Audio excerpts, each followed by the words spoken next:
વરસાદે સુરત શહેરની સુરત ખરાબ કરી. શહેરના પલસાણા, ખટોદરા અને કડોદરા સહિતના વિસ્તારમાં વરસાદ બાદ ભરાયા પાણી. રેલવે સ્ટેશનના વેઇટિંગ એરિયામાં પણ ઘૂંટણ સુધી પાણી જોવા મળ્યા. જળનો જમાવડો, મુસાફરો થયા પરેશાન. રેલવે વિભાગ સામે ભારે નારાજગી. વરસાદના કારણે સુરતના બમરોલી રોડ પાસે કર્મયોગી અને શ્રીરામનગરને જોડતા રોડ પર વરસાદી પાણી ભરાયા.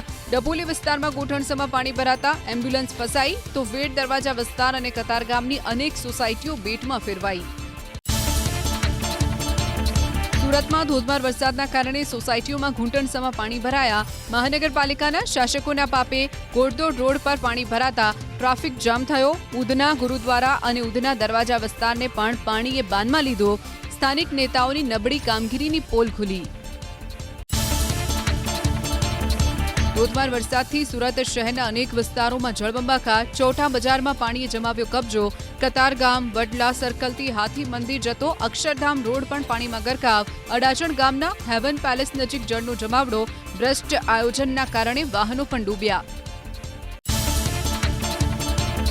સુરતના રેલવે સ્ટેશન પાસે આવેલા વરાછા ખાંડ બજાર ગરનાળામાં કમર સુધીના ભરાયા પાણી. સગરામપુરા તલાવડી વિસ્તાર ટાપુ બન્યો. કામરેજમાં પણ મેઘરાજાએ બોલાવી સટાસટી. કામરેજથી ખુલવડ જતા સર્વિસ રોડ પર પાણીએ જમાવ્યો અડ્ડો.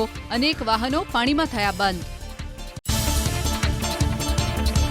સુરતના લાલ દરવાજા વિસ્તારમાં વરસાદી પાણી ફરી વળતા અનેક લોકો અટવાયા. સ્કૂલ છૂટવાના સમયે જ ખાબકેલા વરસાદના કારણે બાળકોની વધી મુશ્કેલી. બાળકોને લેવા માટે વાલીઓ શાળાએ દોડ્યા. રેલવે સ્ટેશનથી વરાછા તરફ જવાનો માર્ગ પણ થયો બંધ. સુરતના ઉધના રેલવે સ્ટેશન પર વેઇટિંગ વિસ્તારમાં ભરાયા પાણી. મુસાફરો માટે ઊભા રહેવું પણ બન્યું મુશ્કેલ. પવન સાથે વરસેલા વરસાદથી શહેરમાં 20થી વધુ વૃક્ષો ધરાશાયી. ઘટાદાર વૃક્ષોનું ટ્રીમિંગ ન કરાતા જમીનદોઝ થયા.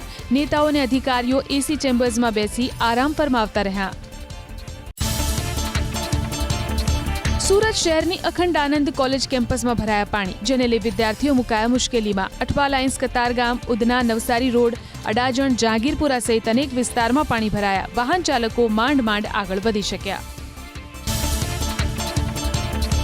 સુરતમાં અનરાધાર વરસાદને કારણે જળભરાવની સમસ્યા. માંગરોળના મોટા બોરેસરા જીઆઈડીસી જતા રોડ પર પાણી ભરાયા, તો બીજી તરફ ઓલપાડના કીમ ગામના શિવજીનગરમાં મુખ્ય માર્ગ પર પાણી ભરાતા લોકોને હાલાકી.